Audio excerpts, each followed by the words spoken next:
Oh, no, there I am. Like we said, we're rusty. I'm like, I'm talking and I'm not there. Yes, we are rusty. Well, welcome back to Prop Talk. For me, I mean, anyway, I've been off for several episodes, as it were. But yes, so we're back in the saddle with myself, Chris Call, and Mikey Trudel, of course, who you've listened to every week because he's always here. Hey there. Thanks for that. Yeah. And I guess I just wanted to say another big shout out to Paul Baker again for the lead intro. By now, you have heard the Paul Baker podcast, which was fucking hilarious. And, They heard us closing out a Michael Jackson song. I tacked it on. Oh no! I'm so happy you did that because that's brilliant. Anyway, today in the room is a super special. I mean, I've been waiting for this podcast for a very long time because we have a dynasty here today. We have the Petrottas. We have Bill Petrotta and Drew Petrotta, who, again, I was going through their resumes on IMDb, and God knows there's probably more than what's there, but it's stunning, you guys. Welcome to the podcast, both of you. I'm just going to do this. I haven't done this in a while because you guys have done so much. I'm going to just run off a couple of the credits that you guys have because if people don't know you, they should know you because, I don't even know. I mean, it's stunning what the work you guys done. So I'm just going to start off. So Bill and Drew are father and son. Right. So, yep. Okay. We got that established. Love that. But, so Bill, starting with St. Elmo's Fire, then you did A-Team, the series, and The Lost Boys, the first Beetlejuice, right? The original. Accidental Tourist, which is a personal favorite of mine. Ghostbusters 2, correct? Yep. Flatliners, another great film that didn't they remake that movie? Yeah, they did remake it, but... Yeah, but it's nothing like the one you did. That thing was amazing. You ever see that one, Mikey? Yeah, I mean, I saw the remake. Actually, I didn't see the original. You should see the original. The original is very good. Yes, Edward Scissorhands, come on, right? Prop Master's Dream, Edward Scissorhands. City Slickers, great film. Grand Canyon, another one of my personal favorite movies of all time. Movie. Great movie. Batman Returns. Falling Down, which another one of my personal favorites. Did you see on Bill Maher on Friday night? Michael Douglas was on. I didn't see it yet. Yeah, it was just this watch him past every Friday. night, but I didn't see that one. He had Michael Douglas on. They were talking about Falling Down. Man. Wyatt Earp, Starship Trooper. Yeah. That one I knew Mikey was going to jump in on that one. I love those movies. Right. You just did the first one, or yeah, amazing. Okay, hold on. Who's calling me? No. Like I said, we're rusty. I know, right? My phone's not on vibrate. What's going on? Sorry. And Simone, right? And Bad Santa, a lot of people's favorite film. Yeah. A series of unfortunate events, which was not that long ago. So that was a pretty giant film. And then I'm also going to throw in there, too, that you were an assistant on Jaws. Is that right? Yes. We're going to talk about that. I mean, we could talk about any one of these films for the whole time we're here. But let me move on to Drew, too, and then we're going to jump in here. But and correct me if I'm wrong. Was your first mastering Cum Scrubbers? Chum Scrubbers. Wait a minute. That was a different film. Different movie. And was only on video. Sorry about that. Yeah, Chum Scrubbers. Yeah. Yes. Chum Scrubbers. That's a fantastic movie. That's a fantastic movie. I've never seen it. Really? What? Wow. I got forced to do it. I didn't even want to do it. All right, we're going to get into that one, too. Jarhead, which is a pretty intense film. The first Transformers, correct? Yeah. Yeah, you did several Transformers. 1, 2, and 4. Yeah, Revenge of the Fallen and Age of Extinction. Correct. Yes, very nice. Leatherheads, which seemed like a really fun film. Really fun. I'll bet. Fallen. That's the end of Transformers. The Men Who Stared at Goats. Yeah, also really fun. Freaking hilarious movie. The original Green Lantern. Yep. Yeah. And The Avengers. Okay, and then we just start slipping into some seriously giant films.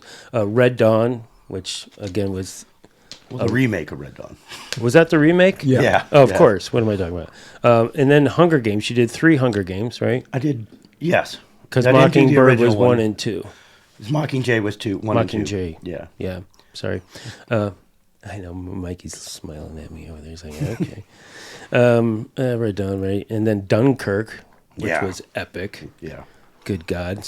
You survived it. That was amazing. And then you jumped into Thor Ragnarok. Ragnarok. That was just a reshoot on that, but yeah. That was a reshoot. Okay. But then you did Black Panther. Yes. Which was fabulous work on that. And Captain Marvel. On to Suicide Squad, another giant film. And Black Panther, Wakanda Forever. Mm-hmm. Very good. And then your latest, well, not your latest, you did Superman, right? Was your latest film? Yeah, I just finished Superman. Right. But before that, you did Megalopolis. Yes. That was epic. So let's just let's just jump into Megalopolis real quick. Yeah, it's hard not to. I mean, yeah. So how long did that go on for? Oh, it was a normal, was it major length movie? So it was about. I was on it for 8 or 9 months. 8 or 9 months. Okay, great. I don't know. I mean, again, it's so hard because with the work that you guys have done, we could talk an hour on every single one of them. So let's just backtrack a little bit. So, Bill, how did you get started in the business? I mean, are you the first, or did you? No, my father was a property master. Oh my really? His grandfather. Wow. Yeah, his grandfather. And I wish I had that resume in front of me. What was his name? Vic Petrotta. Yeah. What were the films that he had done? Some of them. He did a lot of television. Right. The only movie that I remember that he did was called Cimarron. Mm-hmm. That was at MGM, and Cimarron, right? He did Car Wash. Right. Nice. And I think that's the one that one of his last. Right. So he did a lot of like early 70s TV. 50s. 50s. Yeah, 40s, 50s. Wow. He started at the beginning. And so, were you? Did you go to set back then? Always. Yeah. So you got the bug early. Yeah. Well. Yeah. Did you work with your dad at all? No.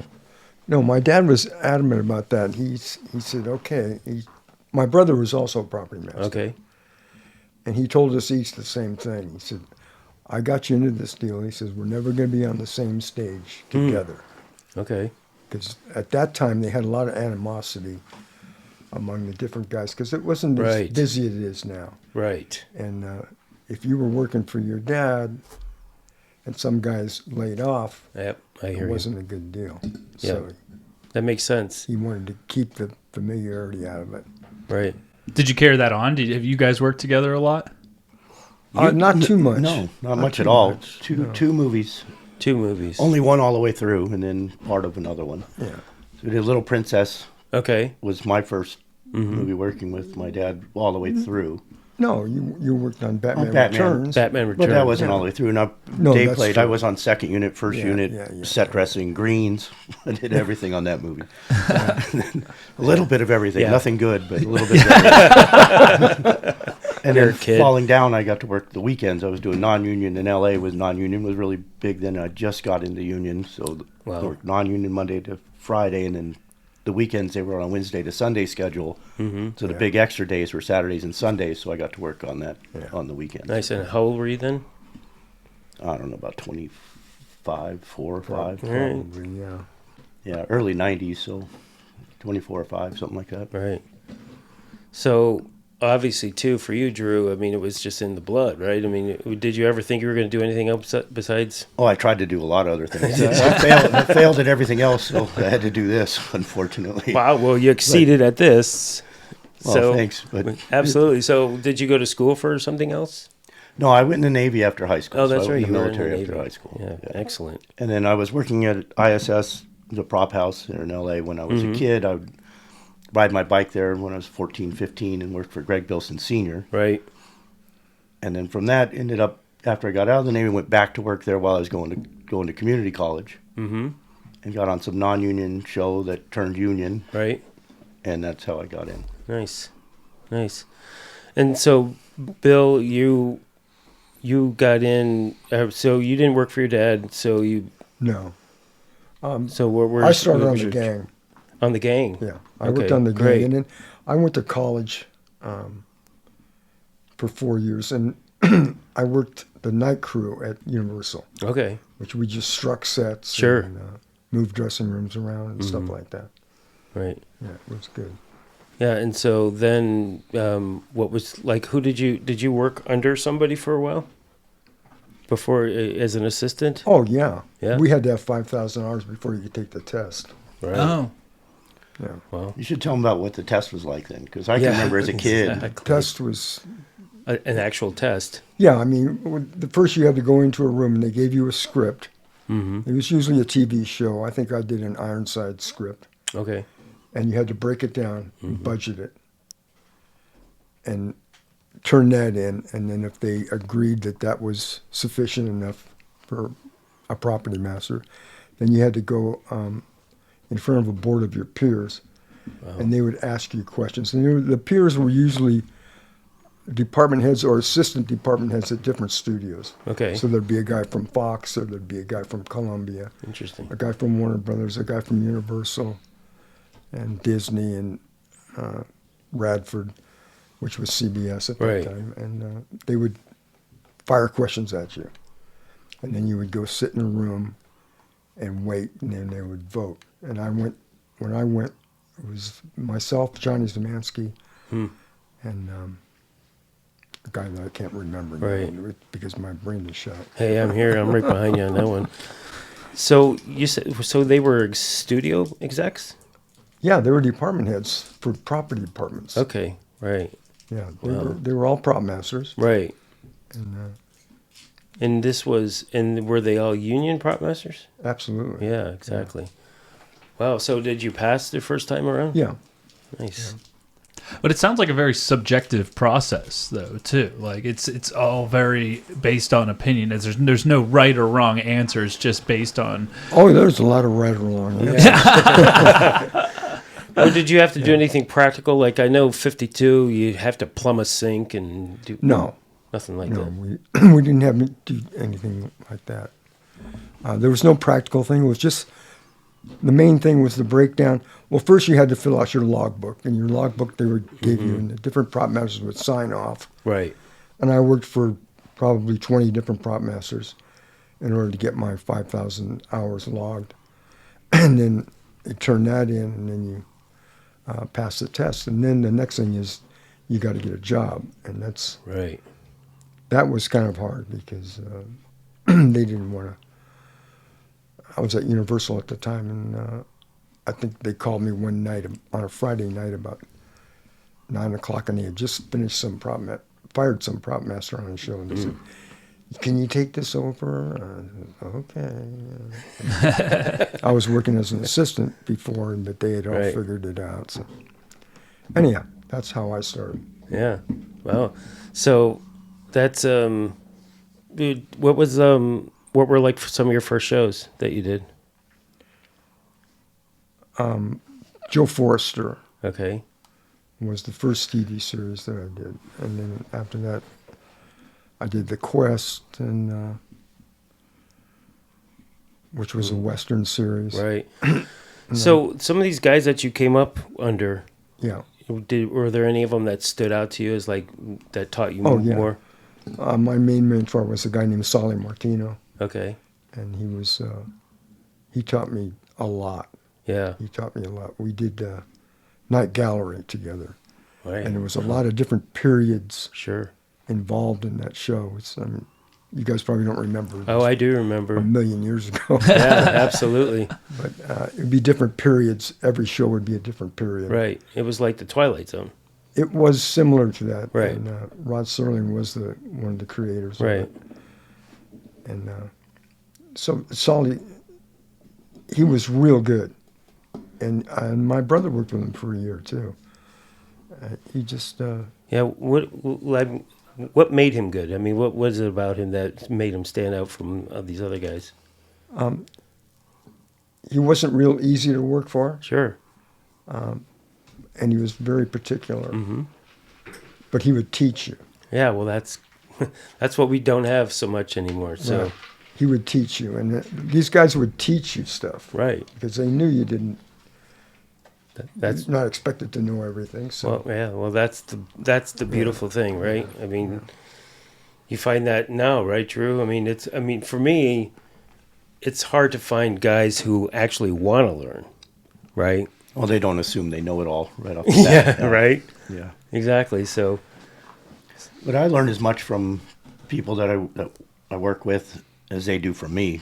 You always see someone has a different idea of a way to do something, and your idea is there's not one way Absolutely. to do anything. That's And right. sometimes you That's find a right. smarter way just sure. because someone has a different perspective. Yes. I find that with working with so many different crews, I think we're one of the few departments where every team's way of propping a show is so different.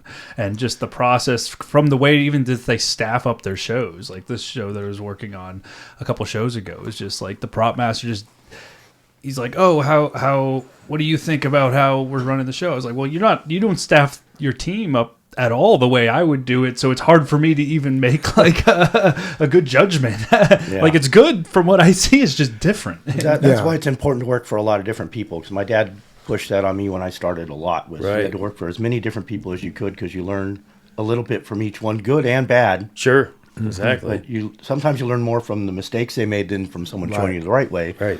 But the more variety, the more you'll learn, the better off you'll be later on. Yeah.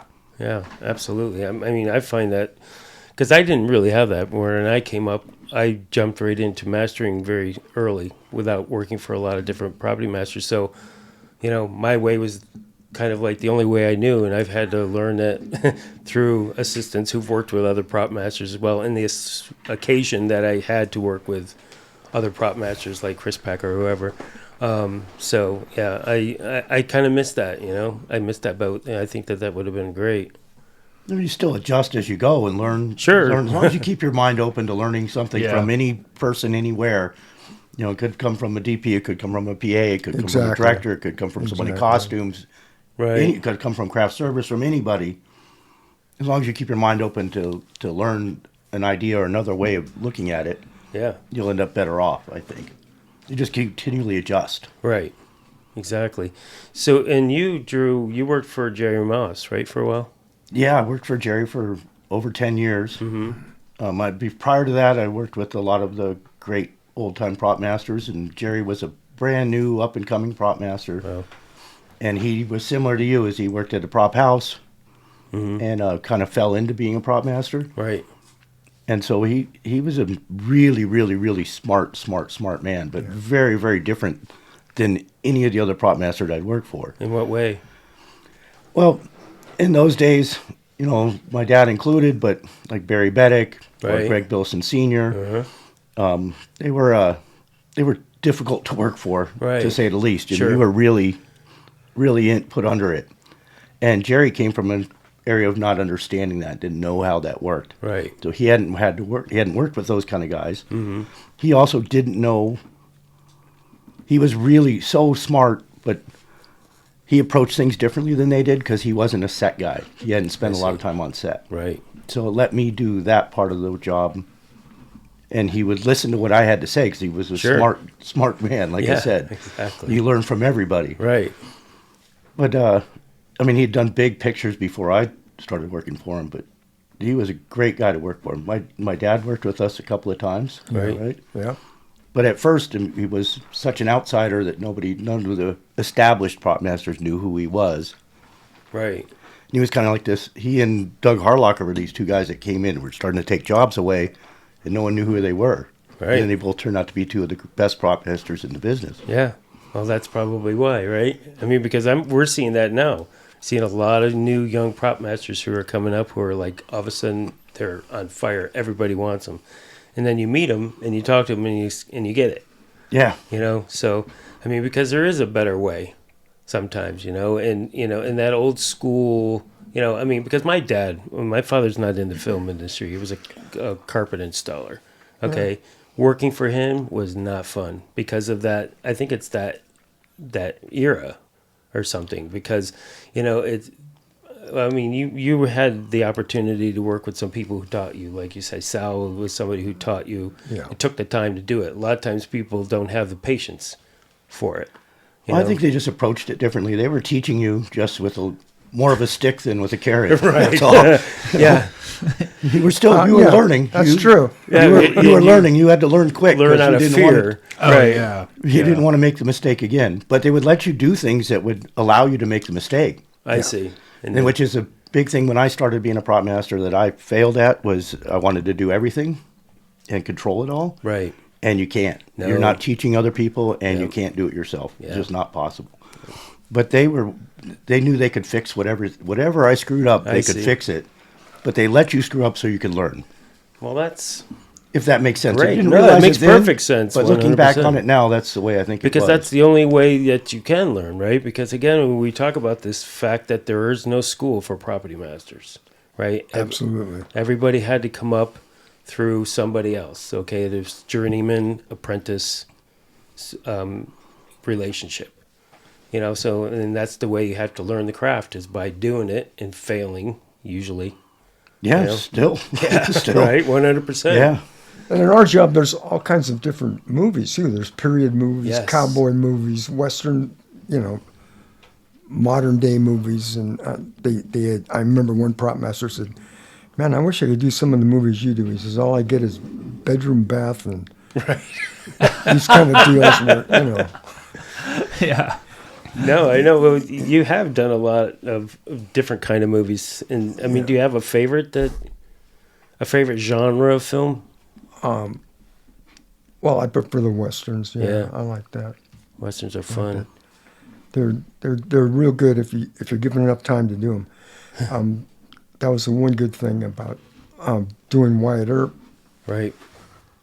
I had plenty of prep time, and the producer and director came up to me afterwards and they said, "Man, what a great job. The show looks perfect." And I said, "Well, you gave me enough time this time." Yeah. I made a lot of luggage and different things like that you couldn't find it. Right. And so when you say a lot of time, like how much prep? Do you remember how much? I had like 12 weeks on that. Yeah. Oh, nice. Yeah. That makes a huge difference, and it just does because, like you said, if you could go find a piece of luggage somewhere, it might be okay, but if you get to make it, I mean, a lot of times you can find a piece that's perfect, right? But you got to have 3 of them. Yeah. So you might as well just make it exactly from the get go, and use that as a template example, a template, and then go ahead from there. Yeah, a lot of our stuff. Is manufacturing and stuff like that. But I've done a lot of different things. I remember. I mean, we're going through rough times now. Yeah, we are. And AI's coming in, and it's not going to be a real easy transition. Right. But in the late '60s and early '70s, they had what they called runaway production. Yes. And all the pictures were going to Eastern Europe and Canada. And nothing was coming here. And they finally made some concessions with the producers. And we had the one movie I did under those concessions was called Play Misty for Me. Oh, right. With Clint Eastwood. I wasn't the property master, I was the assistant. But I had to do all the special effects. They didn't take a special effects guy. Right. We had to lay dolly track. Wow. They had 3 grips, 3 electricians, 2 prop men, and that was about it. And a wardrobe guy, and a makeup guy. Yeah, there weren't a lot of locations on that film, right? Yeah, we did it in Monterey. Right.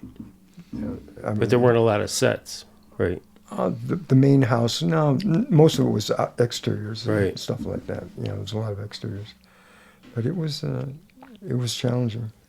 Yeah, so let's talk about that. I mean, we are going through a tough time right now, with the strikes and then the pandemic before that. And then just this, attrition that's happening in the studios. I mean, you've been through a lot. You've seen a lot of ups and downs in the industry. Have you seen anything quite like this? I mean, does it feel different, or is it... It feels to me like that, like the runway production time. Yeah. Right.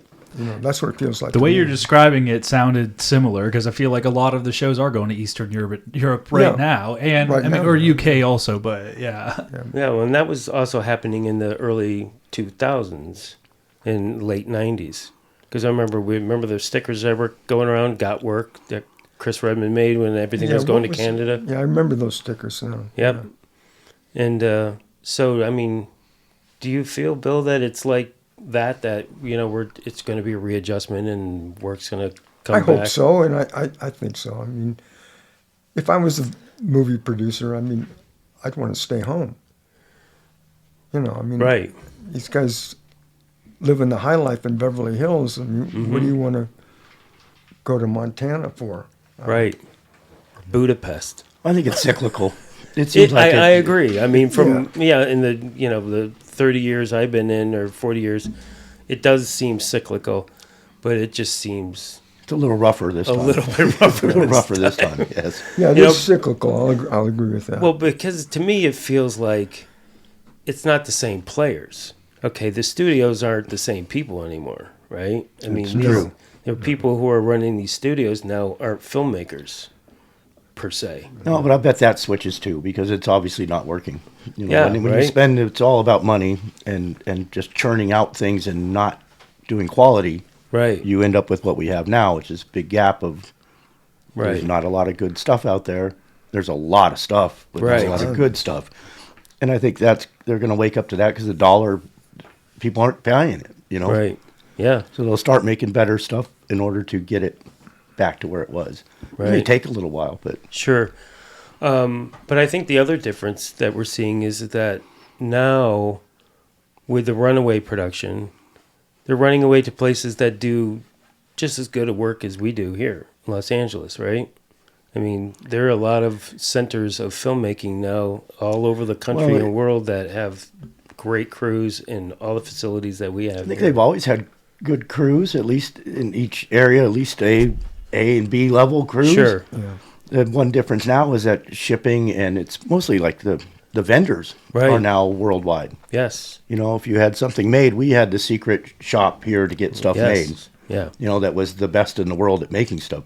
Well, now they can reach out to them as well, and they're starting to learn technologically, catching up. Yeah, I mean, we had the Weta people in here, and they're at the edge of the world, and they're like, we could FedEx anything anywhere. They're like, okay. Yeah. There's shops in the UK, shops in Australia now, too, that are just as big. Well, Well, they're learning from each other like everybody else does, but there's still some things that are done here that I don't think are matched in other areas. Yeah. Well, and some simple things, rubber guns, rubber props. Yeah. Right. Yeah.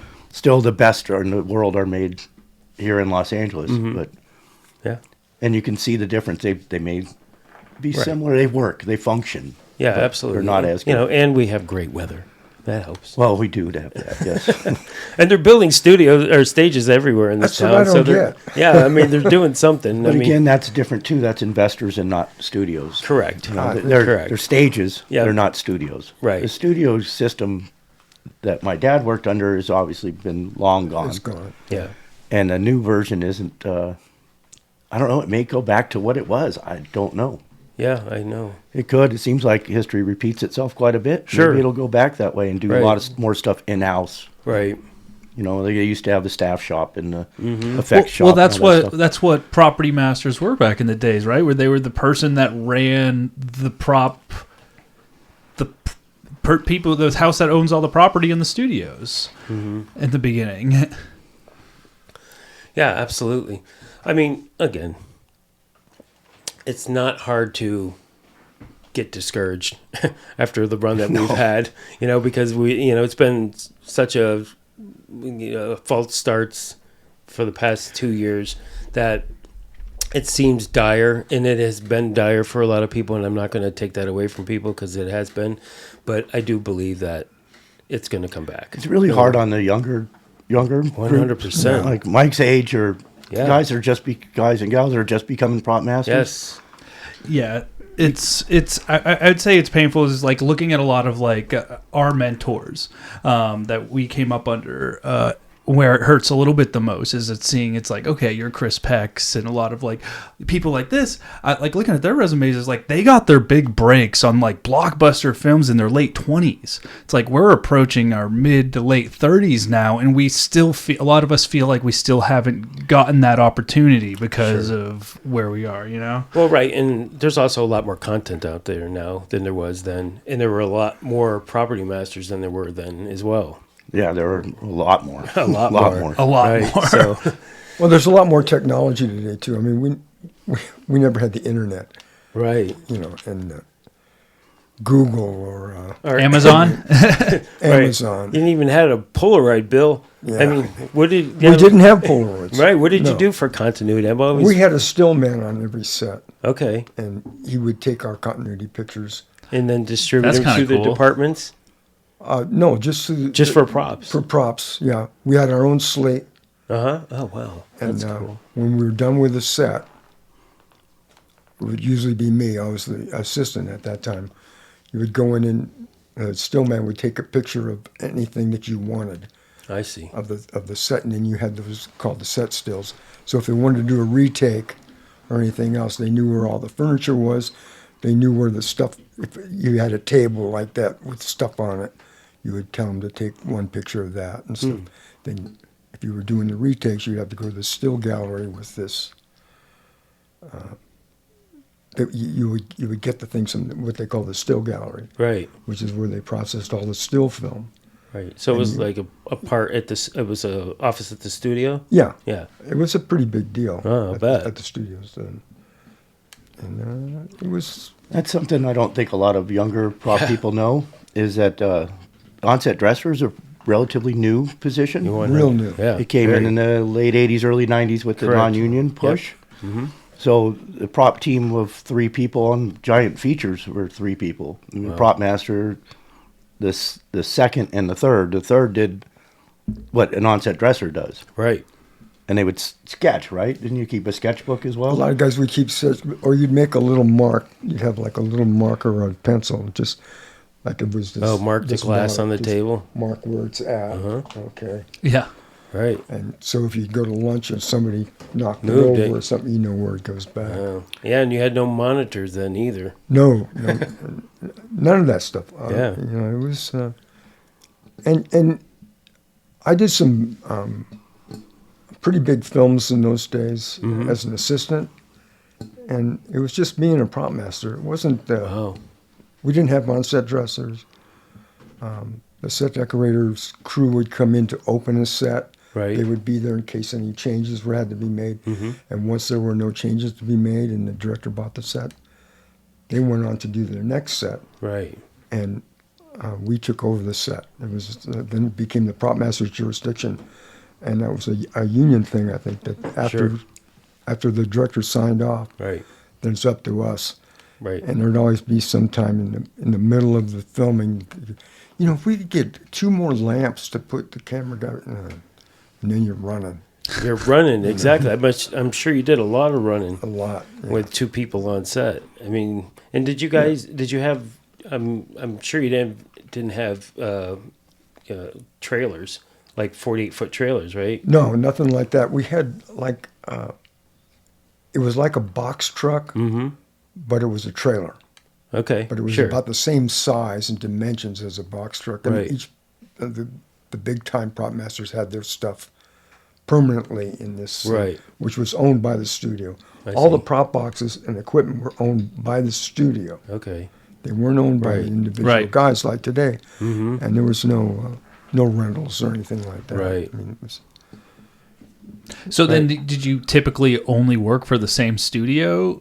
For most? I think, a lot of guys did. Yeah. A lot of guys did. They just, like, you worked at Universal or you worked at Paramount or MGM. Right. You just made a home there, essentially. Yeah. I mean, you made your reputation there, and then you kept getting the different jobs and stuff like that. And were there a lot of location work? I mean, or was it all mostly shot in Hollywood, right? Yeah, we shot mostly in the house, on sets, and we'd go out on a 7 or 8 day shoot. You might go out for a half a day or something like that. Right. And that was about it. I didn't do a lot of that stuff. Didn't the television things, but the movies went out. Right, the movies went out. But did you have more than 2 people on if you did a location film? No. Wow. What was what was like it on Jaws then? How many people were on Jaws running that team? Me. You? Out in Martha's Vineyard? Yeah. I mean, the prop master was. He wasn't there a lot, and there was no room for him to be there. So, but like, if you did, so let's talk about Jaws. So you did Jaws. There's a beach scene. You have people with towels and sand toys and all that stuff. So did PAs help you with that? I mean, no, you did it all. Yeah. Well, I mean, how would that work? I mean, I'm kind of baffled by one person running a whole set. Yeah, it worked. Yeah, well, I mean, especially on a movie where it's like half the time you're on boats, and then aside from that, even when you're not on boats, you're on land. You're on a 5 mile by 10 mile island. Yeah. Like you're not even you don't have a Walmart you can just go to or any like department store that's close by. You got to take a 2-hour ferry to be able to even get anything. That's true. Yeah. Well, so I mean, but you did. So you did a series of unfortunate events. I didn't. No, Jerry Moss did it. I did the second unit. I see. Well, you worked on it. 4 days. And you did The Perfect Storm. You've done some big Hollywood pictures, not that in the not too distant past. What's the difference between a movie like that and a movie like Jaws? I mean, were the expectations are a lot different as far as like, well, if you have it, you know, we'll shoot it. If not, I mean, was the pacing a lot different then? I mean, it's like your page kind of how much you shot in a day. Oh yeah, but Jaws was an unusual picture because they didn't really. They had a lot of weather problems, right, and different other problems, and one of the main reasons that the studio didn't pull the plug, I was told by the producer, that because it took so long to get there, right, nobody could even get there. Yeah, the executives didn't want to go. Yeah. I mean, I remember one day Steve Spielberg was having me throw blood into the water and watch the waves washing up onto the beach. And we did it all day. Yeah. And then we did it the next day. And I just said, Steve, what's going on? And he goes, you have to send film in every day. Right. And he says, the shark ain't working right now. So this is what we're filming. So they would just take you and film a part of the water where you just threw blood in? Yeah. Just to show, like, we're filming something. Yeah. And what were you using for blood? Do you remember? I didn't. It was just Hollywood blood, whatever it was. We just had it. It wasn't that part wasn't difficult, right, or anything special. Well, and Spielberg was 26 then, right? He was young. He was a very young man. Yeah. But Jaws was that considered a big film when they were shooting it? It was an 8-week schedule. Well. Okay. It was a quick movie. Yeah. Wow. That's amazing. So, Drew, got to bring you back in the fold here. Yeah. So, did you did Transformers pretty early in your career, yes? Well, early as a prop master. As a prop master. Yeah, it was my second or third movie as a prop master. Right. Seriously? Yeah. I mean, first one with Chum Scrubber, which... I was working for Spielberg as an assistant with Jerry Moss, and Steven said, you're going to go do this little movie. And I said, no, I'm the second man on this movie. And he goes, no, for 2 weeks, you're going to go do that movie. I see. Or for a month or whatever it was. That's how you got I was told. Into that. I was told. I didn't have a choice. When Spielberg tells you to do something, I guess just do it. Just do it, right. Because you did AI and Minority Report before that, right? Yeah, and The Lost World. Right. And we did another one, too. I can't remember the other one. It's Amistad. Amistad, right. That's right. That was a big film. And we prepped Private Ryan. Mm-hmm. And then they took it to Europe, so they got a European prop master. But we prepped it for 8 weeks, I think. Right. When I say we, Jerry was a prop master. I just helped him with it for a couple of months, and then we sent everything off to England. Right. So when you broke out on your own, how was that with your relationship with Jerry? I mean, was he like ready to cast you off and have the original idea was that he talked me into taking the prop master test and getting my card so that we could sort of leapfrog shows. Sure. You know, the idea would be if I could stay and finish a show while he prepped another one, or vice versa. Right. And so that, I mean, the idea is to always work, right? Yeah. So, and like Jerry worked for my dad worked for Jerry. He was very much that kind of a team playing guy. It was all about, make money for your family. It had nothing to do with, there's no ego involved. Yeah, exactly. So, and then he had gotten this movie Jarhead, but he also got Pirates. I see. And he said, you know what, in the time you can prep and do Jarhead, I'll prep Pirates, and then you come back and be my assistant on Pirates. Right. And he got very sick, right, and passed away before. Right. I mean, he started Pirates. Yep. That's where Chris got into it. Right. Because I was on Jarhead, so we brought Chris in to replace me until, I see. Yeah, it was kind of one of those deals. Yep. Well. So I didn't have much choice, to be honest with you. I would have worked for Jerry. I'd be working for him right now if I could, to be honest with you. It was a sad deal. That is a sad deal. And to work for him, for me, was fantastic, because I did and he let me do manufacturing, taught me how to do manufacturing, taught me how to budget. He let me, I ran the set. He wasn't on the set much. He was there when something important was working. Right. But he wasn't, like, on the day wasn't like my father and the other guys I work for, and like the way I work, where I'm on the set every day. Right. Unless I have to go to do something, I do my job prepping. there. Yeah, he had a little bit different view of it. He was there, just wasn't. Yeah, I know. I work the same way myself. I'm on the location, but I'm not always right at camera. Yeah, exactly. Well, so I didn't have much choice, to get back to the original question. It was sort of told what I was going to do and said, okay. Right. And you guys were friends with the Madisons, right? I'm very, very good friends with Doug Madison. Yeah. And the dad? I knew Senior very well, just mostly through Junior. Right. And I never worked for him. You guys came up together, right? We came up together in TV. That's where I met him. We did television at Warner Brothers as assistants. Right. For Eric Bilson, which is no longer alive also. Right. Greg's younger brother. Right. And so we both were we had like sister shows at Warner Brothers. So I was on stage 28 and he was on 27 on a different show. I see.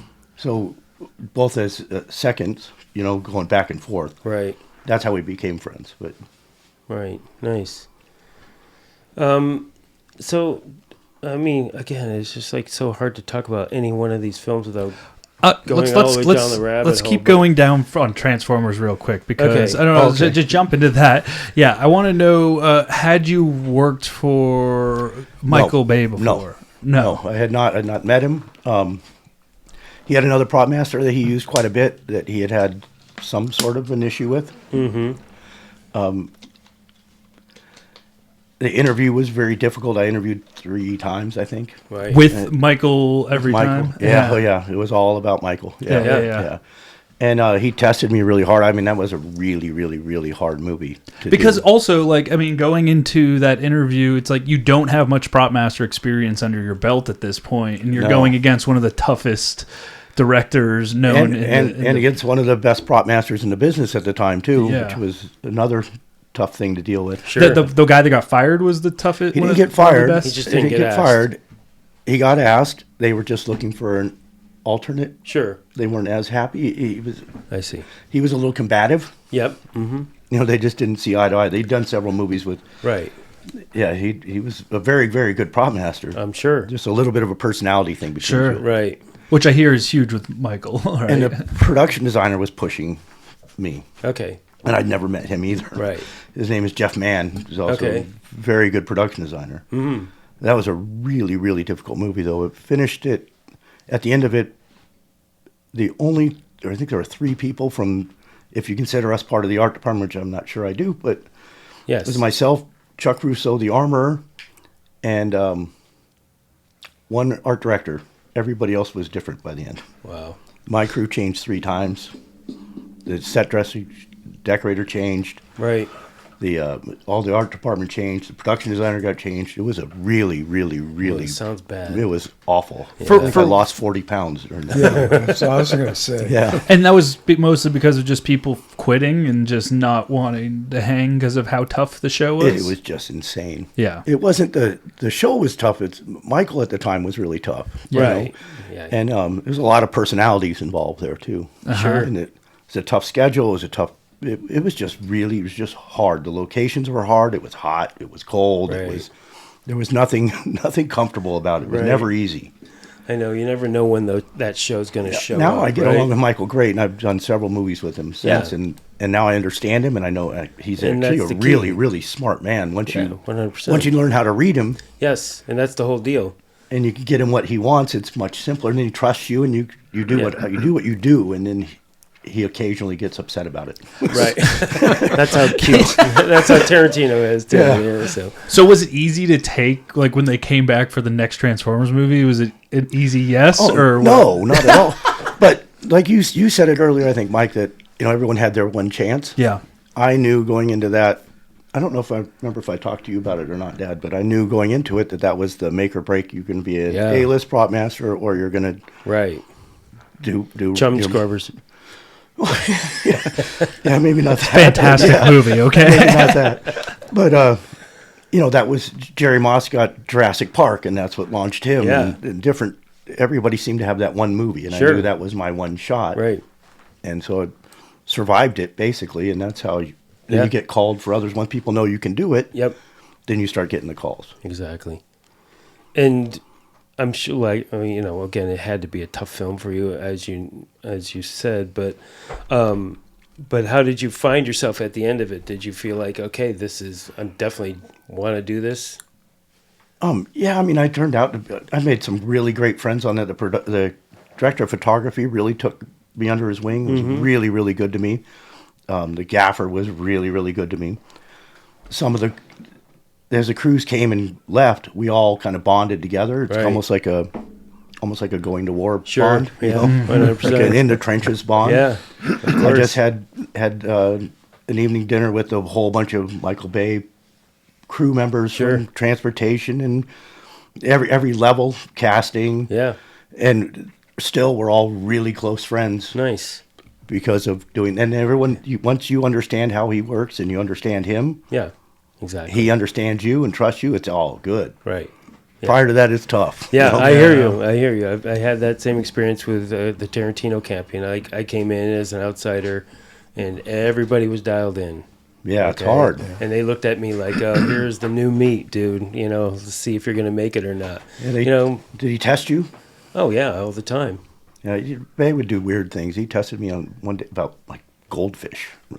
Funny goldfish in a tank in a kid's room, and it could not possibly get the right goldfish. You don't know how many varieties of goldfish there are until you can't get the right one.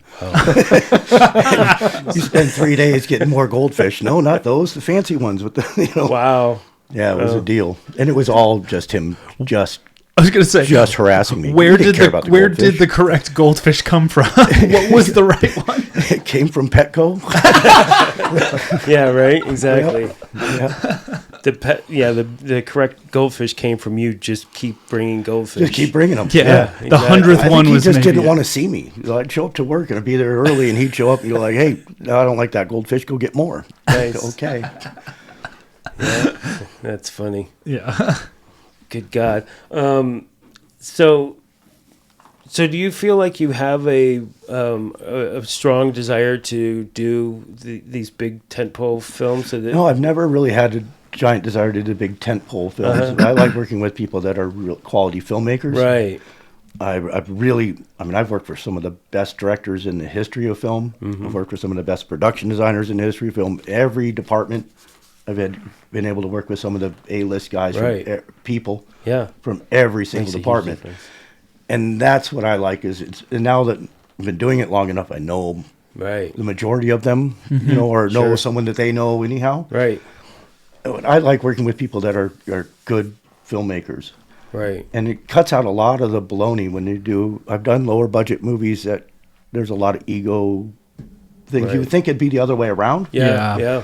but in my experience, it's not. It's Right. the people that are scratching to try to become somebody. Create something. Mm-hmm. Or it's just that the people that are calm and nice and good people and just want to do a quality product eventually rise to their level. Right. Maybe that's it more than... Sure. You know what I mean? Yeah, I do.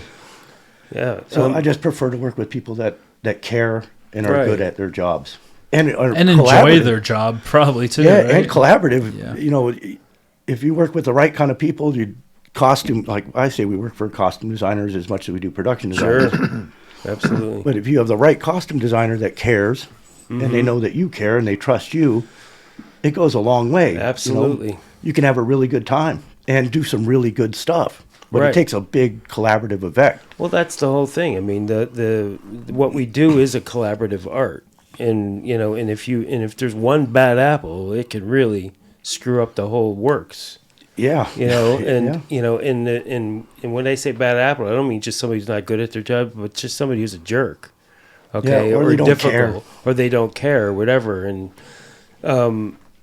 so, has there been any films that you've turned down because you didn't get the right vibe?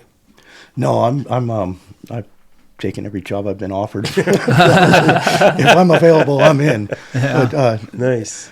There's maybe one, but I just sort of made myself unavailable.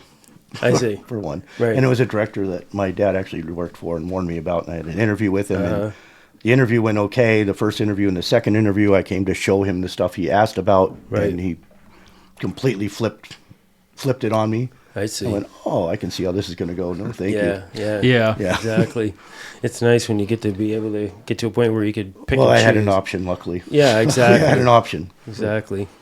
Well, so, Bill, when you were mastering back in the day, what was the what was the creative vibe with like between the director and the production designer? Do you feel like that's changed over the years, or is it pretty much? I mean, like because now you are on a film or a TV show. I'm on a TV show now that has 13 producers on it, right? I mean, and everybody has an opinion, or so it's a lot of chairs. It's a lot of chairs, but I mean, your son talks about working with artists and the whole collaborative effort. I mean, what was that like for you? I mean, did you feel that? Well, in the beginning, no. Not at all. We didn't have anything to do with the art department. Okay. You had to get into the director's head. Right. And you had to know what he wanted. And that's what my job was to satisfy the director. Right. And the actors that he had chosen, the director had chosen, stuff like that. And that worked out pretty good. I don't know. So was the designers came up later, stronger, I think, later on. I mean, I worked with this one designer, Bo Welsh, for a lot of pictures, and he was real collaborative, and that was a real good deal. And then I became part of the art department. Right. Until then, not so much. So who hired you back then? Was it the director that hired you, or was it a producer? Most of the time, the directors would hire you. Okay. Yeah, I would get hired by different It's directors. still kind of like that. I mean, I've not done a movie yet that I haven't been at least approved by the director. And generally, the director is the one doing the production designer might make the recommendation, right? Or hope that you get the job, but it all comes down. And to that the makes director. sense, especially on a feature because it's their baby. But television is such a different world.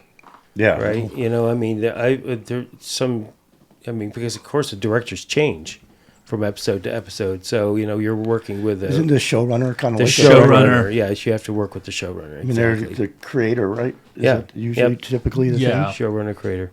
The showrunner is like the real director of these of the episodics, I think. Yes, absolutely. Yeah. But it's just a different vibe. Oh, 100%. I mean, again, just in the 40 years that I've been doing it, it feels so much different than it was. In the beginning, the head of the prop department would assign a prop master to a film. I see. A lot of the times, almost exclusively. Right, okay. The production would call down and say, okay, now we have this film here. or whatever it might be, ABC, who would you recommend? This is the type of picture it is, and they would take his recommendation. Right. That system is kind of gone now Yeah, because it we is. don't have the heads of departments anymore. Right. And We don't even have prop departments anymore in the studios. Yeah, Warner Brothers still does, and we still have, there's still some. It's just a here and different there. job than it was. Right. Yeah. So I mean, I'm friends with Robert. Yeah, Greenfield. Robert has a lot of responsibilities and does a lot of 100%. things. Just hiring crew is not part of No, his thing anymore, exactly. But that's all. he was the one who helped me get considered for lanterns. So that was, Really? Yeah, absolutely. Oh. So, that is old. I mean, or a different way of that the film industry worked that it doesn't work now. Some of it was really smart and efficient then. Sure. Some of it not so much. I don't know which is better, to be honest with you. I don't know. I kind of like the studio system a little bit because it felt like it was more controlled and focused on the project as opposed to the product. it was, but it became difficult once the studio system collapsed because we're used to the studio system, right? Mm-hmm. You got the sign shop, you got the plaster shop, you got all these different things. Right.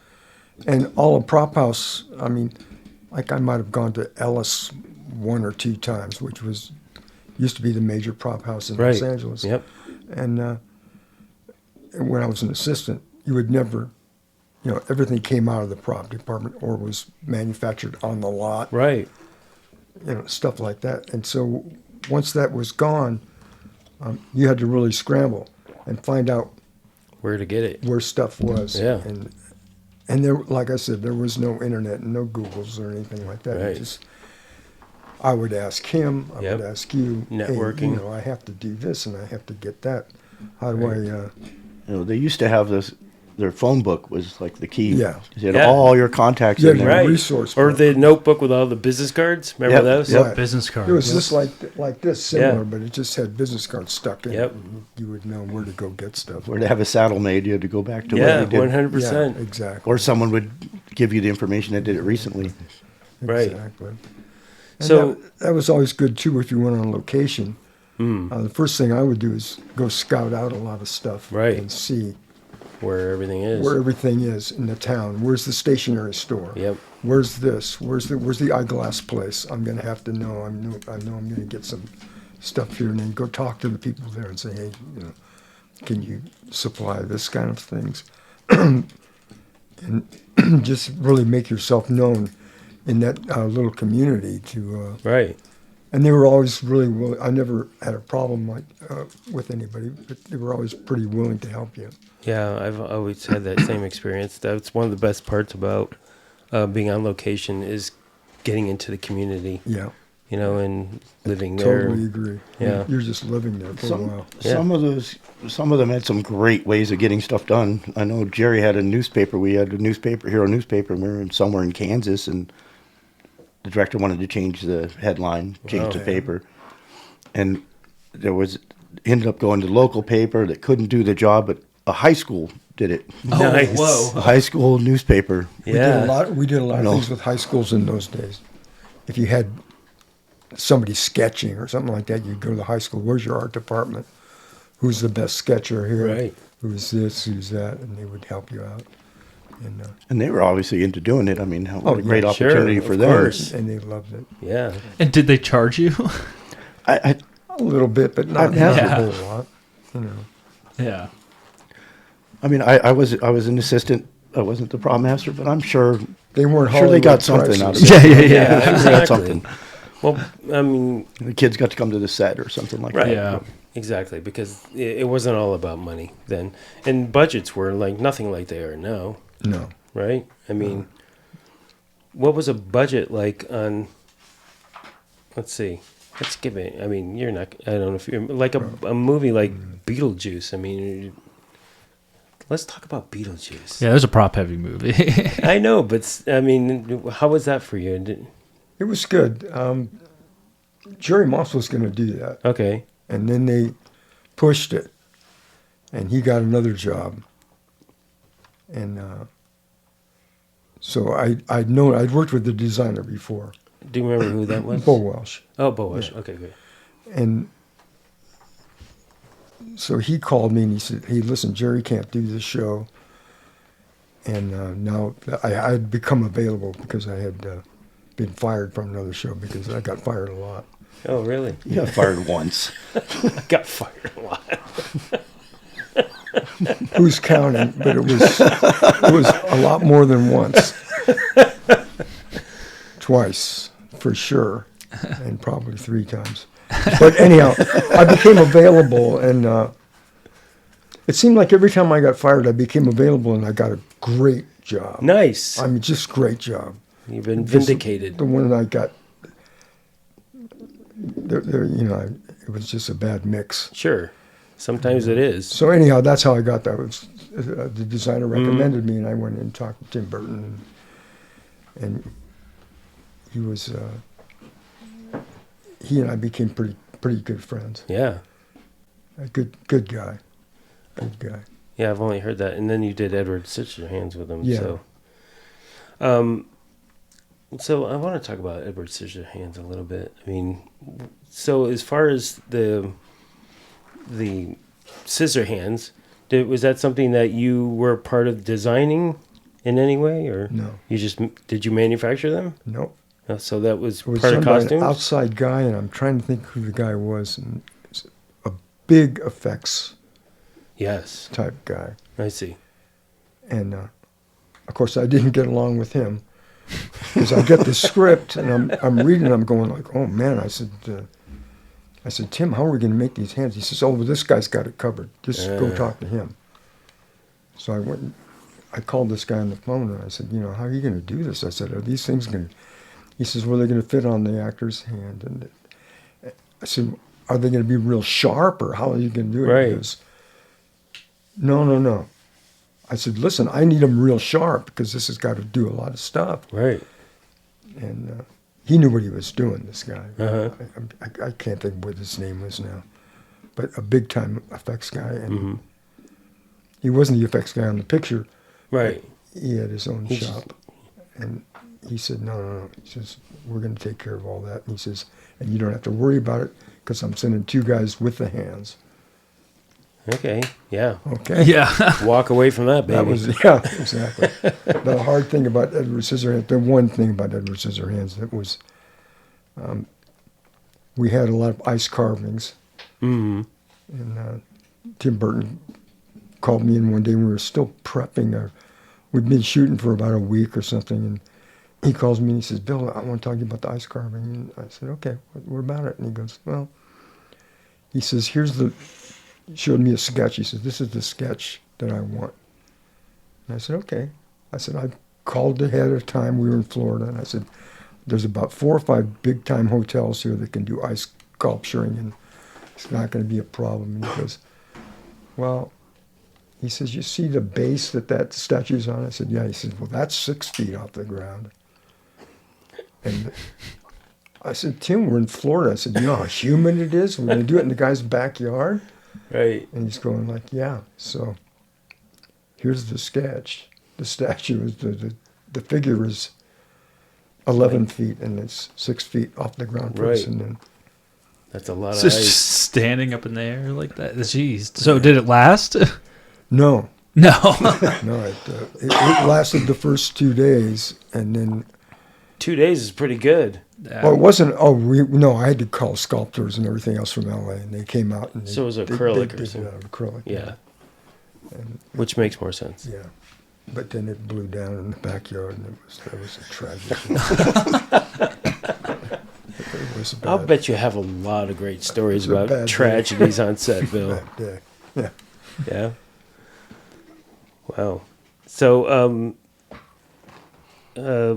geez. I mean, again, I'm just so lost with how many places we could go. Grand Canyon, what was that like for you? Oh, it's great. Yeah. Yeah.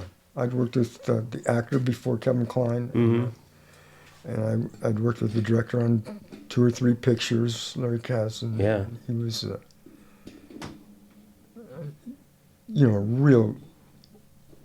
real good guy. He was a writer. Right. And I mean, he wrote The Empire Strikes Back. I mean, this guy was very talented. Mm-hmm. And that was all shot in L.A., right? Grand Canyon, except for the Grand Canyon. Except for the Grand Canyon. The Grand Canyon went 2 days or something like that. And the rest of it was done in L.A. And it was during the riots, and I don't know if it was riots or what it was at that time. But Rodney King? It was Rodney King was part of it, and I guess it was, I don't know if it was Rodney King riots.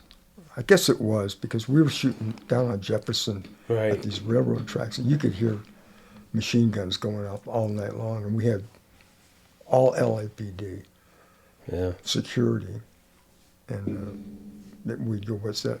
What's that? That's an M10. Oh, okay. Great. And we were shooting all nights, and that was a bad time for LA. It was it was rough time. I'm sure it was really hard to be here during that. And the production managers after that movie told all of us, they had a real good thing.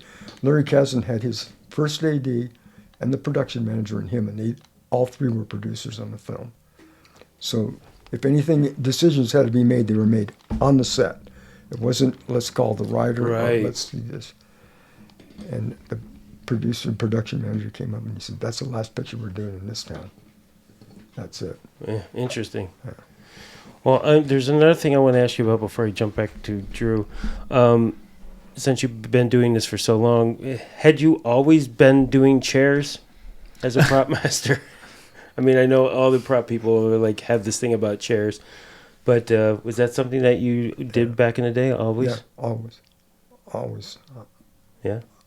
I don't know when they came in, but I'd like to find the guy that wanted to kiss some director's ass and give him a chair, because he fucked us all. Exactly.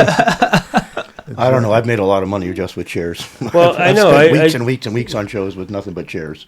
Yeah. I mean, if you could get the people to help you with it, I've been by myself with 20 chairs for weeks of green screen work or something. Nothing working, prop here and there, but chairs. Right. They have to have you there. So. On what shows? Oh, it's been a few. Yeah? Yeah. We used to have the small chairs, and you would carry 4 at a time. We didn't have chair carts. Right. We got the small chairs back now. That's the aluminum guys. Yeah, but they're aluminum. These were they're wood. Yeah. They were heavy. No. Now we can carry 6 at a time, which is great. And we didn't really carry that many. We had a script girl and the director and 1 or 2 actors, and that would be about right. it. And that's it. Like not the everybody grips carried the DP chair, the DP's chair when I started. Okay. The key grip took care of his DP's. Right. So he had his chair. A couple of shows we're on, they still do. Yeah. A lot of times we'll just hand it off to them, and they keep it. The camera team will just keep it on their truck. I haven't seen that in a long time. But and maybe it's a TV thing or whatever. But I am getting asked more and more on shows for I don't know. It's just oh well, this person's parents need chairs. This person the list. Guests, the that deal. On the last show, it was the writer's assistant, the actor's assistant, the show. It was just whoa. There was 20 chairs at Village, and half of them were just the assistants of the producers. Mm-hmm. It was okay, this is getting out of hand. Yeah, exactly. On my show, I had 13 writers, and I had to roll out. We had rooms that were just filled with chairs. Yeah. For all these people, it was nuts. And again, thank God. Yeah, they're taking the rooms that we could be staging in. Right? Well, in the early days, we had to clean the dressing rooms too. Yeah. Really? Oh, really? A lot of guys don't. Yeah. Huh. And so it was good for the prop master because he got an extra guy. And That's huge. If we had a 7:00 call, whichever guy was cleaning the dressing rooms that day would have a 6:00 call. Right. And then when he was done, he would fall in with the rest of us. Yeah. And it wasn't the rest of us; just he would fall in with me. Yeah. and the prop master, so we used to do makeup tables. We had a lot of responsibilities. Yeah. That sounds like it. They don't have anymore. Did they have craft service back then, or did you guys? They had a guy had a coffee pot. A coffee pot and hot some donuts for tea and some donuts, and that was about it. You put change in the I think I remember doing that. At Universal, yeah, you had to pay for your coffee or tea. Oh, craft really? service guy would take that Donuts. to buy the coffee and donuts for the next day. Everybody would chip in. Kind of, it was like it's when you went to get coffee. Yeah, put a dime in or whatever it I was. see. Okay. A lot of the guys would throw a nail in there just in the craft service guy would hear that thing. He thought he was getting paid. He thought he was getting paid. That's hilarious.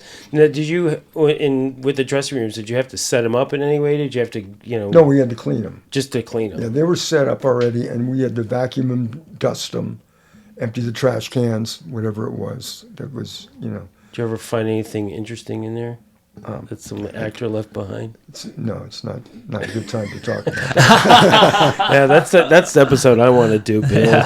No.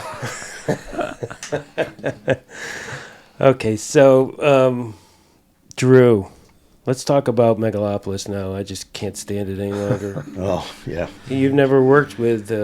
No, I'd never worked with Francis before, and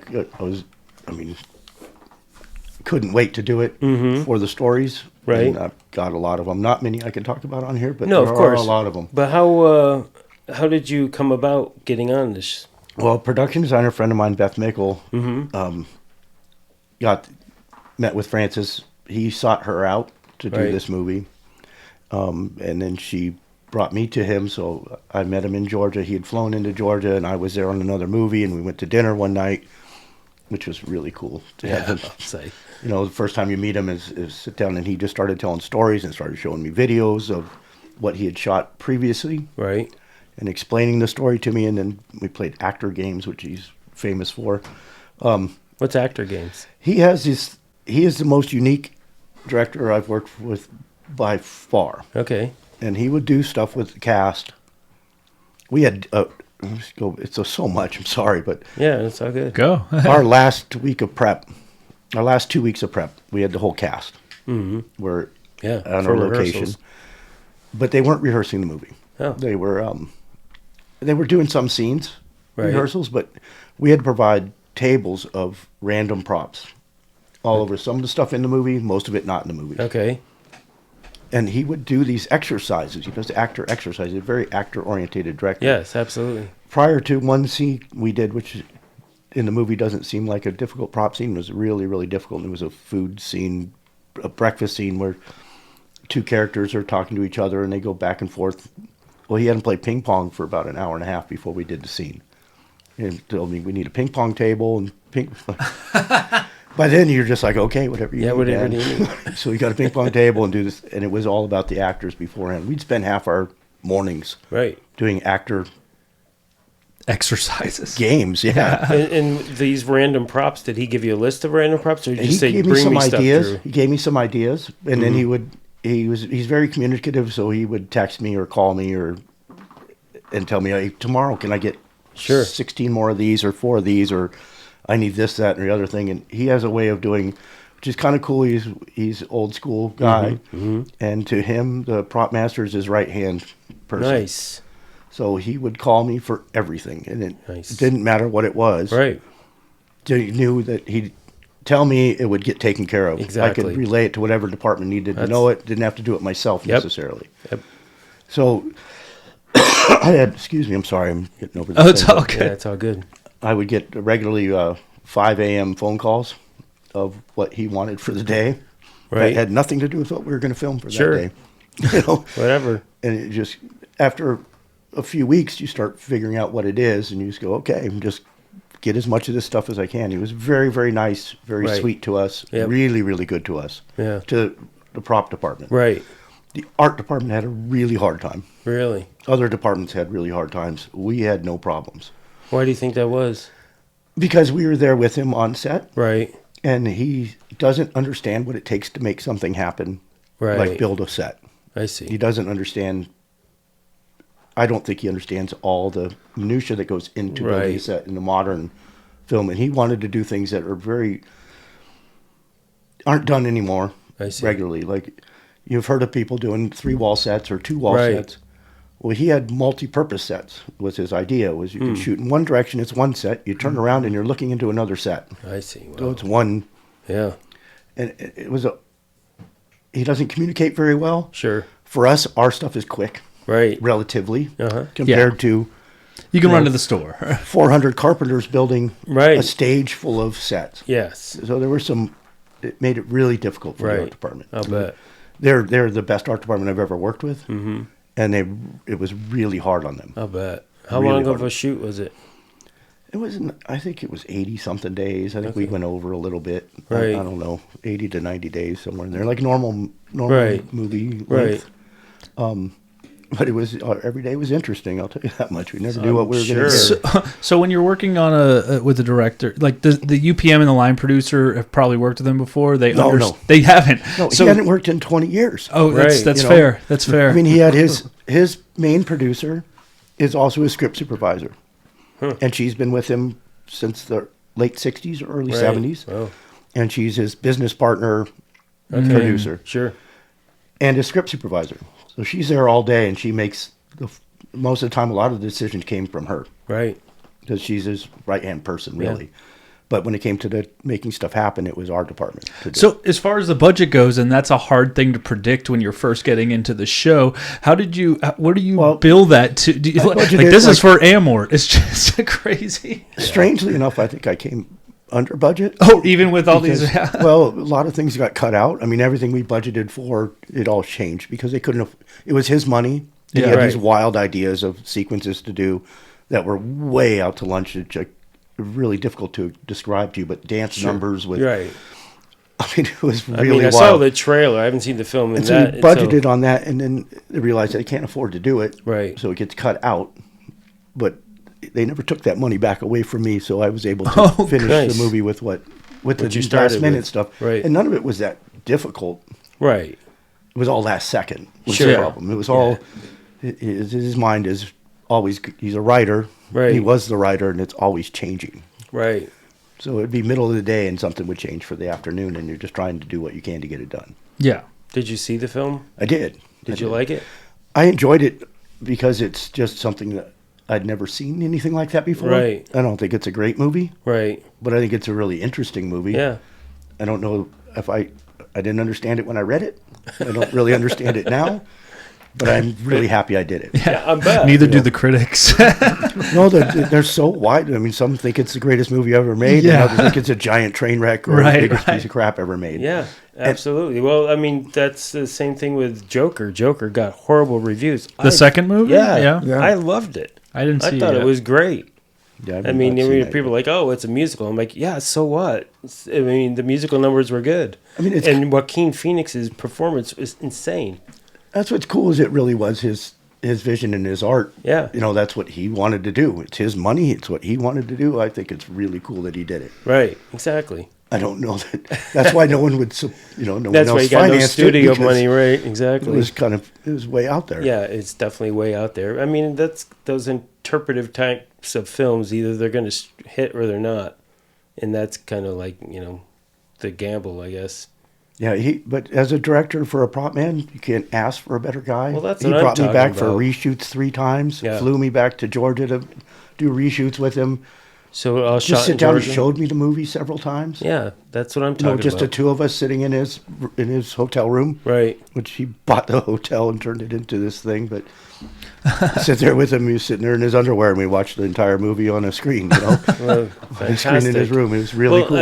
Again, you mentioned that, like, he's old school. He likes to have his prop master there, and he downloads everything into the prop master, knowing that it's going to get done.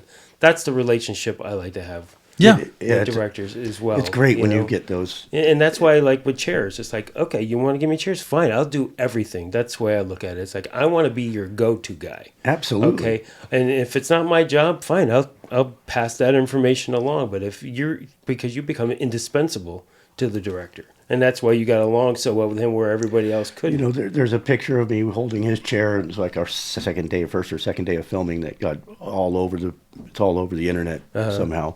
And I got weird responses from different prop masters. Some were like, "Yeah, right on. You're actually." So it was a prop master carrying the chair. For some reason, they thought was a big deal. I've always done it. Yeah. I don't ask my guys to do anything I wouldn't do. There you go. Yeah, totally. My crew. I mean, Yep. I agree. Some of them are much better at things than I am. Right. we try to set it up where between my core crew, anyhow, that any one of us goes down, we'll still survive. There you go. It won't be as efficient or as good. Right. But everybody they knows can what's fill going my on. spots. I can fill their spots to some degree. Yeah. Yeah.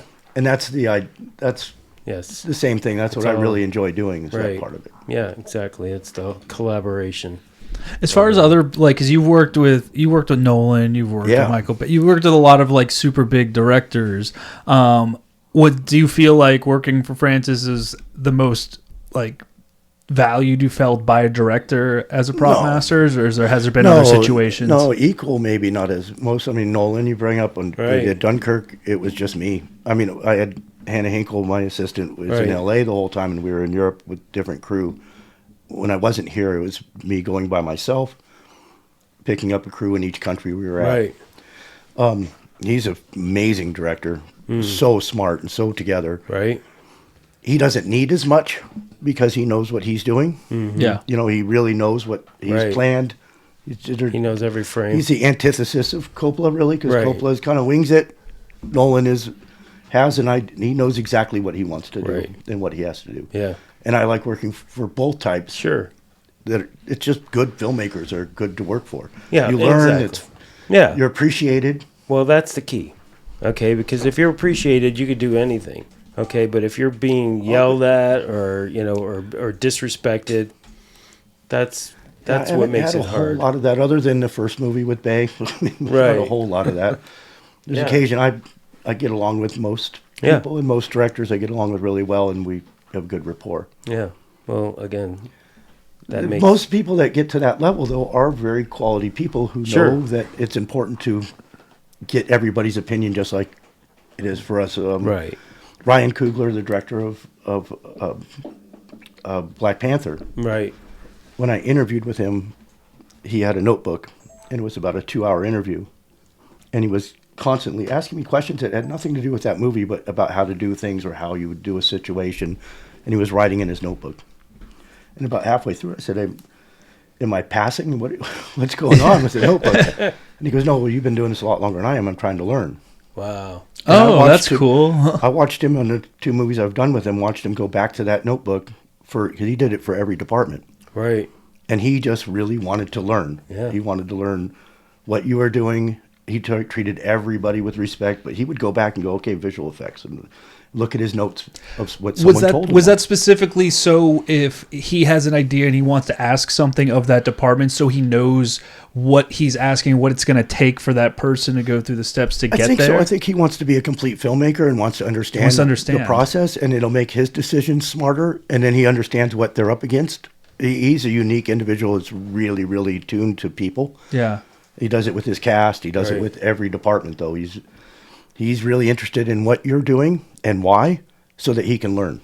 I love that. Whether he needs it to know it or not, he wants to know. Yeah, well, that's beautiful. Which is, you gotta love people like that. I mean, but that's what I'm saying. He'd never directed a big movie before. Right. And now he's one of the best directors in the world because he cares enough to learn about what everybody. He wants to learn as much as I want to learn. Yeah. Yeah, well, that makes all the difference. That's for sure. Definitely. So, so you said before we started that you're not working on anything now. That's kind of an anomaly. What are you doing with yourself? Yeah, well, it is kind of. This is the longest, other than the pandemic and the strike, which even those I don't know. I've been off now for 8 or 9 weeks, something like that. Right. I had never been off for more than 3 or 4 in 34 years. Right. I'm learning how to. The pandemic helped me a lot because I've learned how to sort of enjoy some of the time off because it can be a bit of a workaholic. Sure. So now I've discovered golf through other prop friends mostly.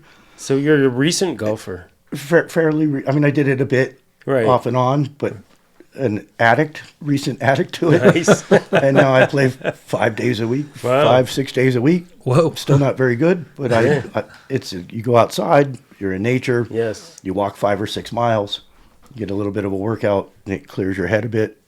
And I'm really trying to enjoy it, to tell you the truth. Yeah. Then I look at my bank account and I don't enjoy it so much anymore.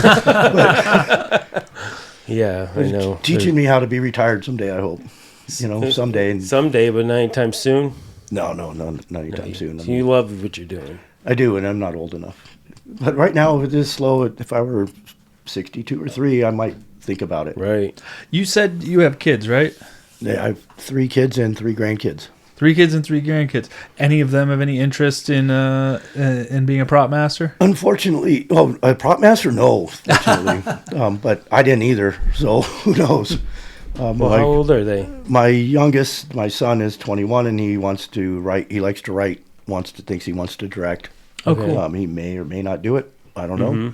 But he does spend a lot of time working on it. He does do his own little films. He does his own little stuff. Great. He does write quite a bit, and he's going in a direction. Yeah. So he'll learn something from there and end up wherever he ends up. Excellent. Whether it's that or not, Right. I don't know. Sure. It's I don't young know. yet. But I think we all wanted to be directors at one time, and then you realize how hard it is and how Right. good they are and how smart they are, and you realize that. Yeah, I never wanted to direct. I wanted to I write, wanted to. but I never wanted to. But direct. I know now. It's a grueling job. I wanted to direct until I got to film school. And the minute I took my first directing class, I was like, I don't think this is for me, actually. Yeah. I mean, the mechanics of it are one thing. It's the art part of it. Right. You have to. Like you mentioned Tim Burton, and I got to work with Tim as well. And I'd watch the way he did stuff, and he does things in a way that I would never have thought to do. Right. And that's what makes him great. I mean, all of a sudden the camera's in a corner in the ceiling of the room for 2 people talking at a desk, and you're going, what is that about? Right. And then you watch the movie and go, oh, now That's I what get it. that's about. Yeah. But Yeah. they're Visionaries for sure. they're where they are for a reason. Yeah. Yeah. They couldn't do props though either. There you go. There you go. The other 2 kids, though, also. No, my oldest is a nurse at the VA in West Hollywood, and my middle daughter also works at the VA. In West LA. Wow. Yeah. Wow. So, yeah. So we might not see a 4th generation prop master then, huh? If my dad has anything to say about it, we definitely won't. But That's right. he didn't want me to do it. His dad didn't want him to do it. So you never know what happens. Interesting. Well, that's the rebellious part of you guys have that. Well, I don't know. I mean, that's funny because I said the same thing with my 3 sons. That I was like, you could get in the film industry, but if you become a property master, I'm going to break your legs. Okay, but but I think it's because we know how hard it is. Yeah, and I don't think people do realize Nobody realizes how hard of exactly. a job it is. It's the hardest job I could ever even imagine. Exactly. I think other crew members realize it. Some, the smart ones. Yeah, seriously. I mean, I some don't of them think so. don't, but most people who don't do what we do don't understand the complexity of what we Exactly. do, of all the different areas that we have to think about, and all of the planning that has to go into every single thing that we do. And the amount of time you think about it.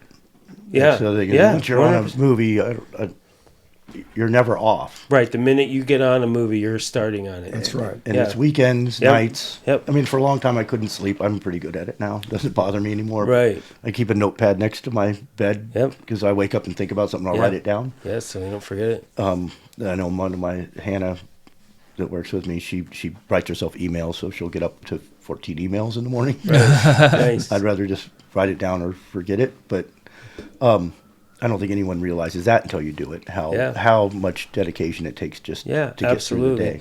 Well, the PMG, and I don't know if I could say this now, but if not, Mikey will cut it out.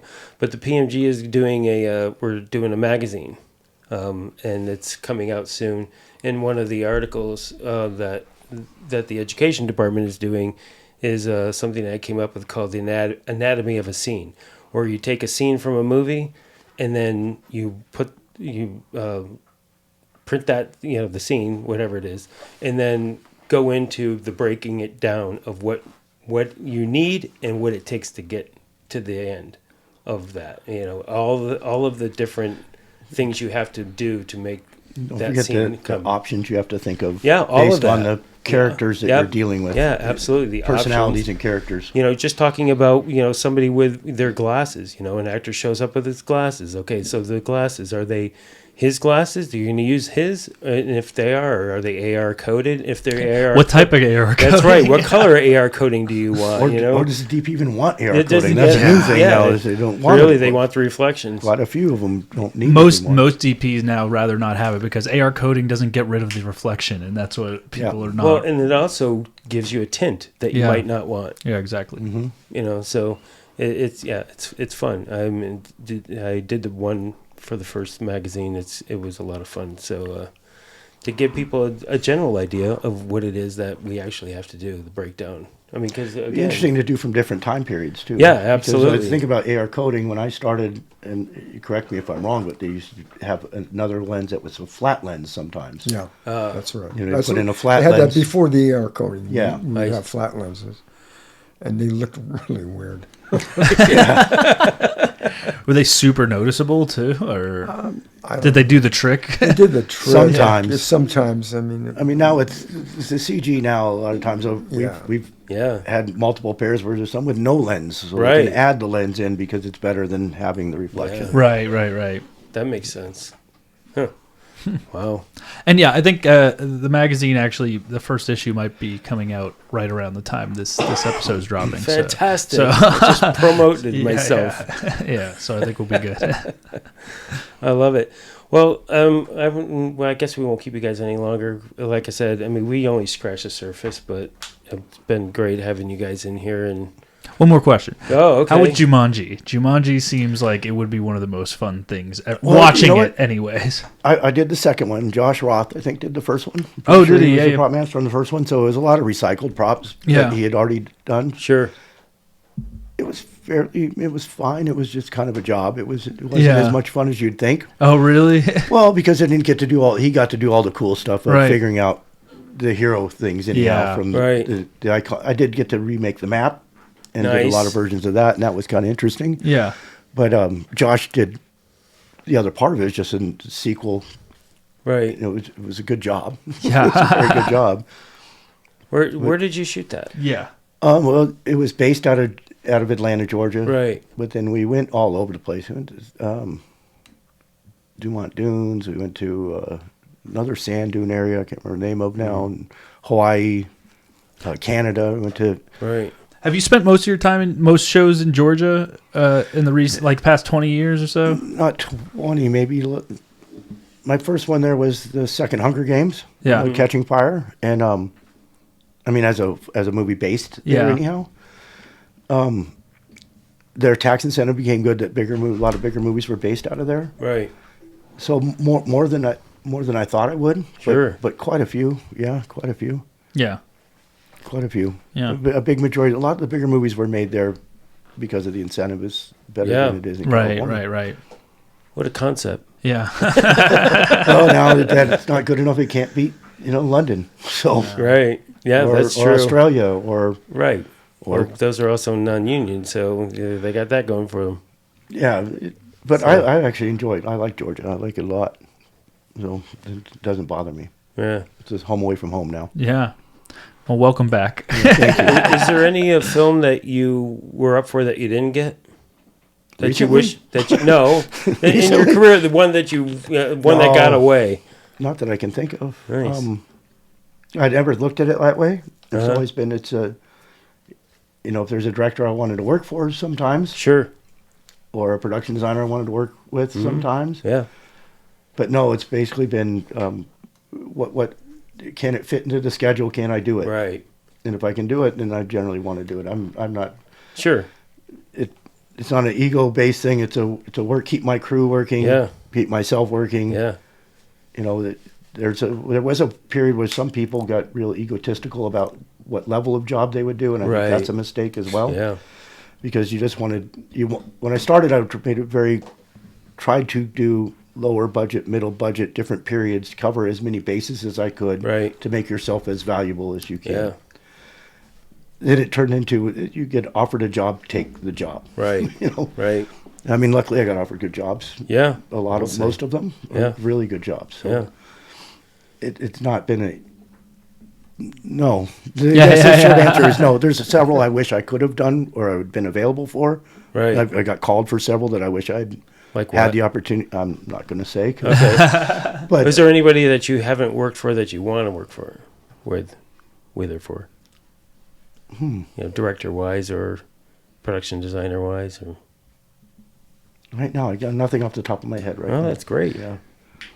Nothing off the... Yeah. I mean, not... Because now I'm a bit older now, so it's a lot of the older guys that I wish I'd, you know... I've got to work with so many great directors. It's hard to complain about if you don't get to work with one. Sure. You know. How about you, Bill? What was your favorite film that you did? That's a tough question. Yeah, it is. It really is. I think one of the hardest films I did was Nixon. Oh, right. And, that was the period. 1925 to 1975. Is it because there were so many decades that you had to cover? Yeah. Yeah. Yeah. It was, but I don't know. I worked with a lot of great directors. Yeah. Schumacher Mm-hmm. was really a good guy, and I learned a lot from him. He had been a costume designer. Wow, I didn't know that. I worked with him when he was a costume designer, and then I worked with him when he was a director. And I worked with Tim Burton a lot, and Lawrence Kasdan, and Stone. Oliver, that's right. 2 pictures with Stone. It was good. Yeah, he's pretty intense. I had to turn him down on any Sunday because the producer told me, he says, well, we gave all the money to the actors, so you got to come by yourself. And I said, I'm not coming by myself. Yeah. I did that once in my career, and I'll never do it again. Yeah, that's hardcore. Yeah. That was Pacino, right? Any Given Sunday? Yeah. Yeah. I think so. Mm-hmm. Well, amazing. And then there's all the directors that I hate, but you don't want to have it. Yeah. We could have that conversation off mic. Off the mic, right. Yeah, and there's no actors that were bad either, I'm sure. No, none. No, they're all saints. Yeah.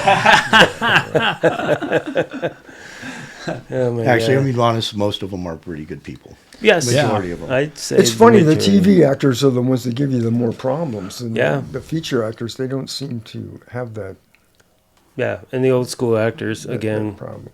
Some of the biggest actors I've ever worked with have been the sweetest people. Yeah. And the people that you wouldn't really think about as much, but yeah, they've been some of the Right. sweetest people I've ever met. I'm convinced you know? that that's why they're the biggest actors. They're nice. That's humans. right. That's They why save James every Woods department. isn't around anymore. And they're confident enough to not. Yeah, they don't need to not belittle hassle anybody. anybody. Yeah. Right. Yeah, I think that's, I mean, yeah. Yep. And again, it all comes down to mutual respect, right? Mm-hmm. So, all right, gentlemen. Yeah, thanks for joining us, guys. Thank you. Yeah, Yeah, absolutely. really appreciate you guys coming out. I know this one's been long awaited, so Yes. all right, let's I guess close it out. Thanks everybody else out there for tuning in for another episode of Prop Talk, the official podcast of the Property Masters Guild, brought to you by real working and retired prop masters and newly associates. I guess it's not that new anymore. The associates have been with us for a few months now, and it's building quick within us. So yeah, if you want to join, go to the Property Masters Guild website, and there's all the information's there. But it's looking great. If this is your first time listening to the podcast, please make sure to like, subscribe, comment wherever you're hearing this or watching it. We are on YouTube. If you'd like more information on the Property Master Guild or have any questions for us here at Prop Talk, we'd be happy to answer it on the show. We have before. You can go to propertymastersguild.org, or you can message us on any of the socials. We're on Instagram @_the PMG. On all the other socials, just search Property Masters Guild. Yeah, that's it. Until next week or next time. Thanks, everybody.